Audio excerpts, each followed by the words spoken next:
mitra nu sami-sami ngabandungan dongeng mangga carios judul anu judulna Gelebugna Angin Rawa Onom karangan Aan Merdeka Permana dina bagian ke-42 urang lajeng deui.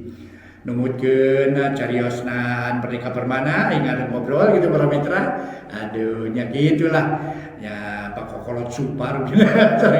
Namun lamun anom Aan Merdeka Permana. Atuh para mitra nya kitu para mitra karasan atuh anjeunna Cikibungna kapungkur di wilayah persnya para mitra pers. Imang dia di radio gitu nya para wargi gitu. Anjeunna tos nanti ka kumargi Cikibung di redaksi kana nyeratna luar biasa. Dugi ngarang-ngarang dongeng seueur dongeng nu aya kait aya pakuat pakaitna sareng riwayat hiji daerah para mitra. Seueur para mitra, waduh dongeng-dongeng di Aan Merdeka Permana. Namun ayeuna Mang Jaya di Mang Jaya Official nembe hiji Gelebugna Angin Rawa Onom karangan Aan Merdeka Permana. Mugi-mugi dongeng tiasa katampi kalian kabingahan mangga nyangakeun ayeuna nincak bagian ka-42 Wilujeng Ngadangukeun.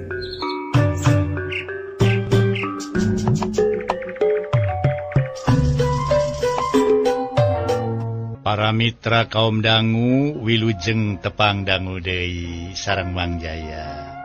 Mang Jaya saparakan di studio bade neraskeun hanca dongeng nu katunda. Dongeng nuju dihanca ku Mang Jaya hiji carios karangan Aan Merdeka Permana dina lalakon Gelebugna Angin ti Rawa Onom. Ayeuna nincak bagian ka-42.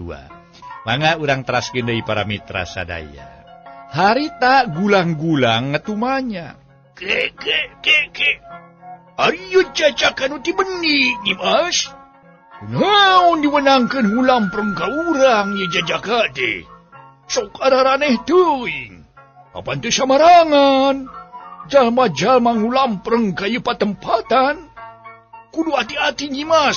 Bisi pokona mah telik panghindra jala. Bisi telik panghindra jala ngahaja ni tenan kaya ni urang. Kudu hati-hati Nyimas kade yu. Kaula mah jisim kaula mah asa kirang apa kayu dedegan model kieu teh yu. Cek eta gulang-gulang bari neuteup seukeut cenah para mitra ka Mang Rendra. Harita ge Nyimas Wulansari terus langsung ngajawab. Kapanan ieu pisan nu katelah Raden Jakabantangin teh. Nah, andika teu nyaho he gulang-gulang. Ieu teh tamu agung bising teu nyaho mah. Ieu teh nu katelah Raden Jakabantangin teh ya. Nah, asana teh meuni kabina-bina teuing, ngareken telik Panghindra Jala. Ieu teh ngaranna Raden Jakabantangin. Tembal Nyimas Wulansari bari ngareret kalender. Jakabantangin? Ke sahanya? Jeung nu ti meuni Nyimas eta Jakabantangin teh.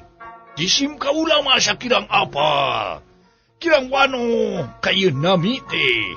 Saha teh atuh ieu teh? Ngaha ujug-ujug atuh cenah dibawa kayu patempatan Nyimas. Mangga atuh geura wakcakeun bae saha atuh sabenerna ieu nu katelah Jakabantangin teh. Omong gulang-gulang halisna kandel ngajedid.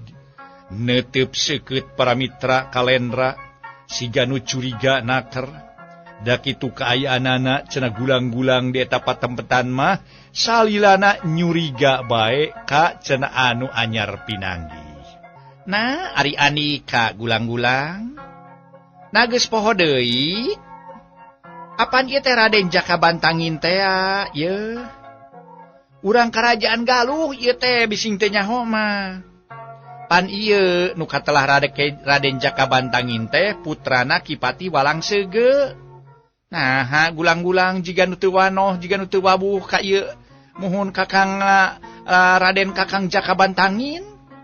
Cek Nyimas Wulansari ngajelaskeun ka gulang-gulang. Harita para mitra sadaya barang disebutkeun bapak nama puguh we gulang-gulang ge ngarti. Manehna nyaho cenah saha nu disebut Kipati Walangseuge. Para mitra sadaya, harita barang gulang-gulang geus dibejaan ku Nyimas Wulansari, eta sabenerna teh putrana Kipatih Walang Sege ti Nagri Galuh. Gulang-gulang tuluy nyarita deui. Oh, Kipatih Walang Sege atuh. Nu jago dina meruhkeun anginnya. Kaula apa? Jisim kaula apa? Ari kang nengaran Kipatih Walang Sege mah atuh. Jisim kaula apal. Cek gulang-gulang bari nginget-nginget. Bener ayeuna namanya. Ayeuna mah meureun anjeun teh gulang-gulang. Inget ayeuna eta ilmu meruhkeun angin nu katelahna Silimbung Geni geus diturunkeun ka Kakang Raden Jakabantangin. Cek Nyimas Wulansari. Mungguh ngagebegeur Mang Lendra pramitra sabab Nyimas Wulansari nyarita bari ngareret ka dirina nu nyebutkeun yen dirina boga ilmu anu katelah cenah Silimbung Geni teh. Ari ilmu limbung geni bisa meruhkeun angin jeung mengkolkeun angin cenah kitu para wargi. Sakahayang cenah manehanana. Lamun aya angin ngagelebug cenah bisa dipengkolkeun. Malah mah angin bisa dipake nyerang musuh. Kitu eta ilmu nu ngaran Silimbung Geni teh. Puguh we pikeun Mang Lendra reuwas taya papadana. Lantaran dirina mah wah tong boro ilmu samodel kitu cenah para mitra. Aya paribasa cenah ilmu atawa jampe eta ge para wargi, jampe ateul ge, jampe ararateul ge teu boga. Komo deui ilmu cenah kadugalan. Ilmu kadugalan anu katelah ilmu limbung geni. Harita ge para wargi sadaya pikeun Mang Lendra rada reuwas. Lamun seug manehanana kudu atuh mintonkeun eta ilmu teh. Harita ge gulang-gulang sabada meunang katerangan anu jelas mah ti Nyimas Wulansari. Gulang-gulang nyarita deui. Oh, sumuhun atuh ayeuna mah. Jisim kaula geus apal. Geus apal. Namun apanan Kipatih mah teu kersa diogan sangkan kersa dumuk di Karajaan Pulau Majeti.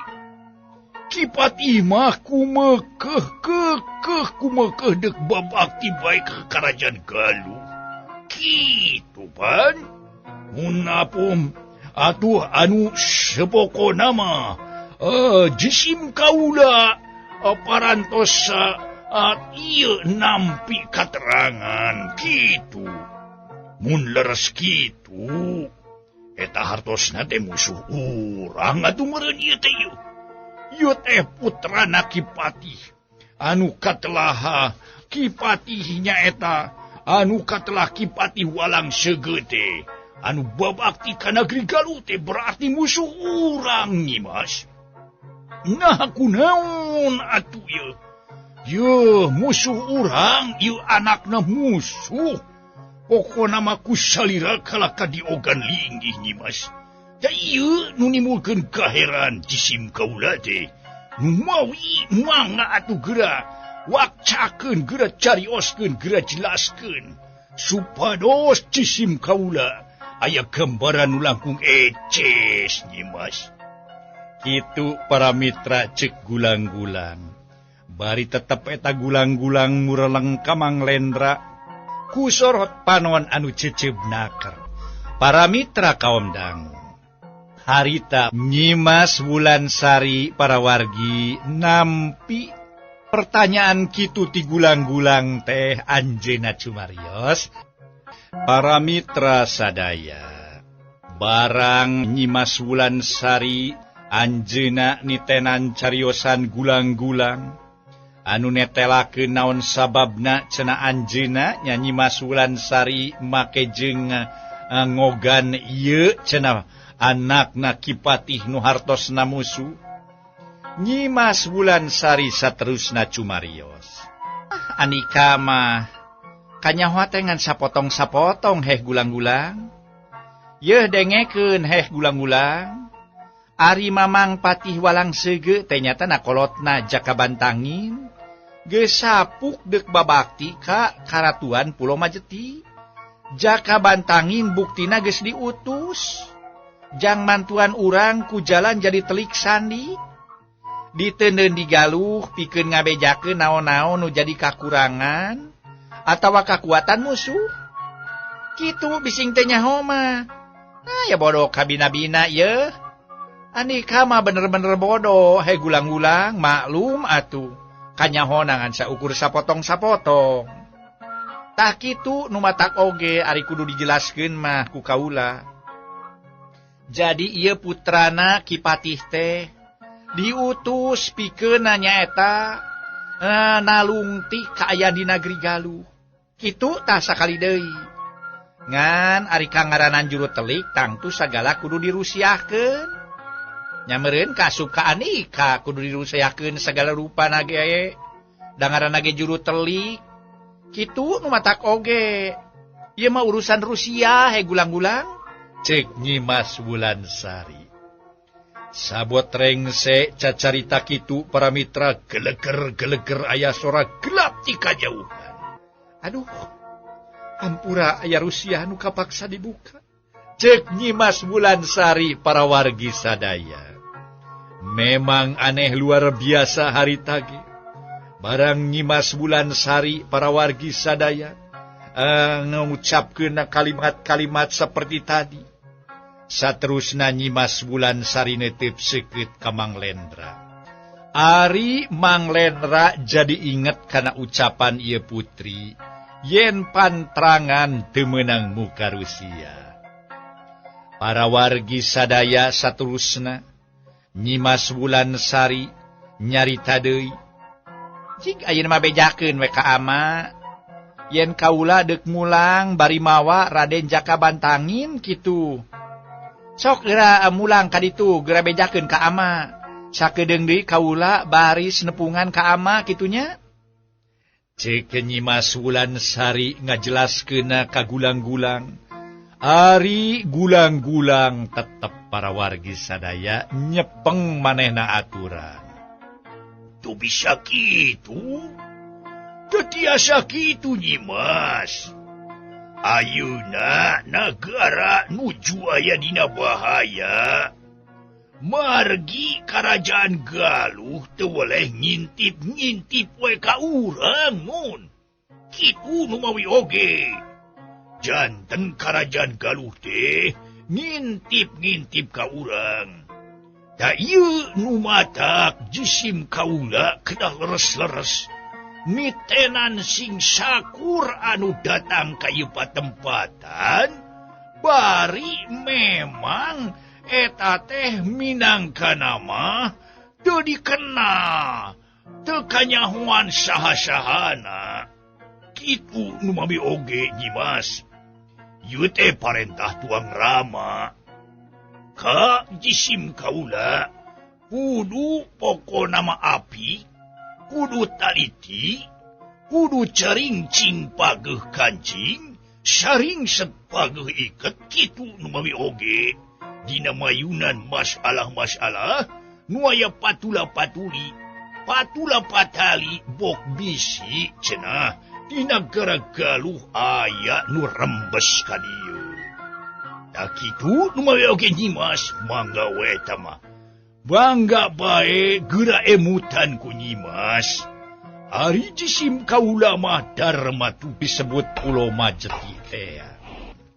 Basa Nyi Mas Wulansari parantos anjeunna teu katingal deui nandakeun yen Nyi Mas Wulansari nu dikawal ku sabagian gulang-gulang teh geus jauh ninggalkeun eta patempatan.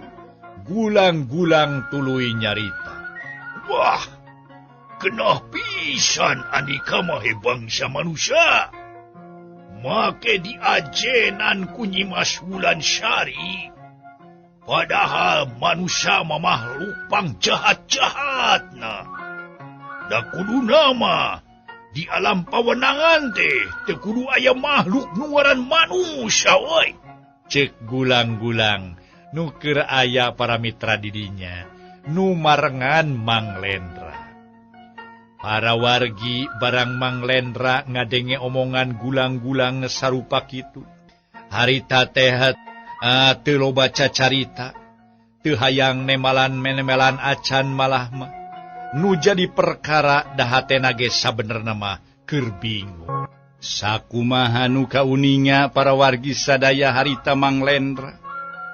Sabada gulang-gulang nyarita kitu teh Mang Lendra mah teu loba cacarita. Tadi ge disebutkeun teu hayang nemalan-nemalan acan.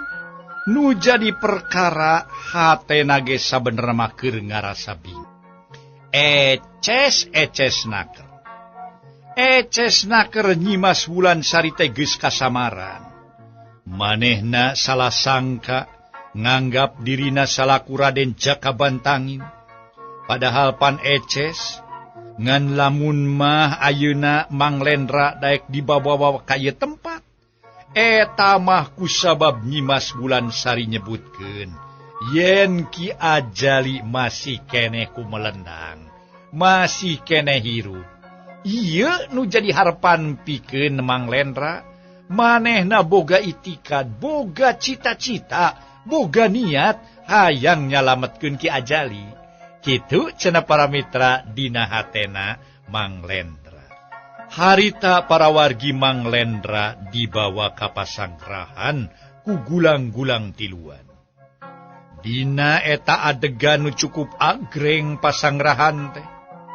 Mang Lendra digenahkeun, dijamu sakumaha mistina, nyaan kadaharan-kadaharan didinya meni kumplit. Aya opak, aya ranginang, aya tangtang angin, aya cuhcur jeung sajabana. Wah, ieu para mitra katuangan baheula. Aya tangtang angin, aya cuhcur, aya kupat. Nyaan cenah para wargi sadaya pikeun Mang Lendra meni asa genah tumanina. Asa senang sagala dipupujuhkeun para wargi. Malah mah cenah make aya cai kopi sagala. Cai kopi nage para wargi dina batok. Asa kumaha meni asa jadi kumaha jadi tamu agung. Mang Lendra teh sagala dipupujuhkeun. Kitu cenah para mitra kulantaran memang kitu kahoyongna nyimas Wulansari. Eta teh amanahna ti nyimas Wulansari yen eta semah teh ulah cenah para mitra disapirakeun. Tapi kilang kitu ari gulang-gulang mah tetep we ngarasa tugenah. Ari nu jadi tugenahna manehanana ngarasa teu ridho kudu ngamemenan bangsa manusia. Eta nu jadi pipikiran gulang-gulang teh. Asa teu ridho dirina kudu ngamemenan bangsa manusia. Semah hati nagri da jauh cenah nu ngaja datang.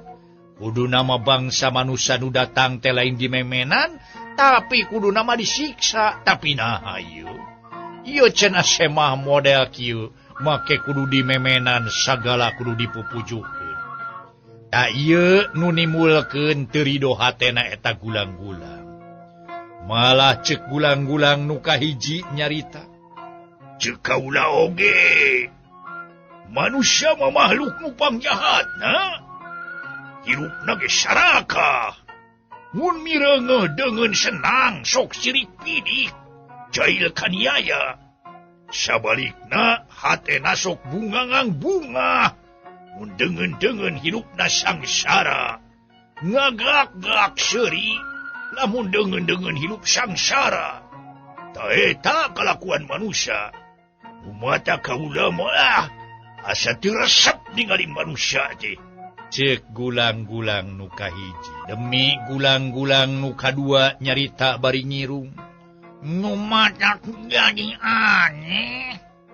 Naon sababna nyimas Wulansari make ngomongan si Jakabantangin. Abang manehnya teh urang galuh. Bangsa manungsa ari urang galuh pan baheula ge ngamusuh ka Pulau Majeti teh. Musuh bubuyutan teh. Tapi nah atuh musuh bubuyutan make diogan ka dieu. kau lagi ngarasa Herman, oi. Belah, lain Herman atuh sia. Heran meureun. Kau lagi ngarasa heran? Ngali gayaan kieu teh dulu. Aduh, ngaan heran kau lagi. Cek gulang-gulang nu kadua. Mangga urang teraskeun. Harita gulang-gulang nu katilu beda deui pamadeganana. Manehanana nyarita kieu. Ari cek beja mah. Sanajan urang galuh ge. Tapi si Jakabantangin mah cenah mah bilu ka urang. Nya ku Kangjeng Prabu dijadikeun juru teli. Sina cicing di karaton galuh. Sakapeung nyamur jadi saha wae. Kitu cenah. Da kitu cek beja. Kitu ge. Ya juga teh teuing nyanteuna mah. Ceka eta gulang-gulang nu katilu para wargi. Atuh gulang-gulang nu kahiji tuluy manehanana nyarita deui. Tapi ari kangaranan juru teli kaula mah teu deuk percaya. Yah. Ari juru teli teh tukang pura-pura. Urang moal nyaho. Nah, nu diomongkeun dina bibirna sarua jeung nu dina hatena. Tak kitu pang-pang nama kaula mah. Asa teu resep lah ka juru teli teh kitu matak oge. Salilana hirupna ngan ngabohong jeung ngabohong bae. Jeung deui nya kitu kitu tah. Pandi urang ngabohong teh teu meunang lain. Cek gulang-gulang nu kahiji. Ngatungkeun wae eta mah urang serengkeun we. Kumaha kawijaksanaan Kangjeng Patih Wirabangsa? Lain urusan urang nu kitu mah. Eta mah urusan nagara. Urang mah mancen tugas we sakumaha mistina. Tugas nu dipancenkeun ka urang ngajaga keamanan. Ayeuna urang meunang pancen tini Mas Wulansari pikeun ieu ngamemenan ieu sema nu disebut tamu agung, nu disebut cenah Raden Jakabantangin. Urang laksanakeun we dah urang mah. Moal aya salahna mun kieu teh. Kitu bang-bangna mah. Keun bae urusan itu ieu mah. Meureun nu jadi pamimpin anu tanggung jawab. Kitu para mitra cek gulang-gulang nu kadua. Kocapkeun para wargi sadaya Manglendra. Harita dititah reureuh di pasanggrahan meunang sababaraha poe. Cek itungan manehna mah salila eta hirupna memang digenah-genah. Mangga we geura dahar atuh cenangeuna pake dibere nu ngaladenan para emban. Aya nu nyanu ngarora nya gareulis. Atuh puguh we pikeun Manglendra beuki asa betah cicing di eta patempatan. Meuni asa dipupujuhkeun, atuh meuni asa genah tumanina. Nu salilana manehna kudu hese capek, kudu digawe cenah para mitra nyaeta waktu di Bendara Wadana Raden Bratanagara ari ayeuna sagala disadiakeun, sagala disenangkeun. Hayang dahar kariam, hayang pake karirap, hayang mandi kari gejebur. Kitu cenah para wargi sadaya kaayaanana Manglendra. Ngan sanajan kitu hate leutikna tetep teu boleh kebek ku pananya. Waktasna see para wargi.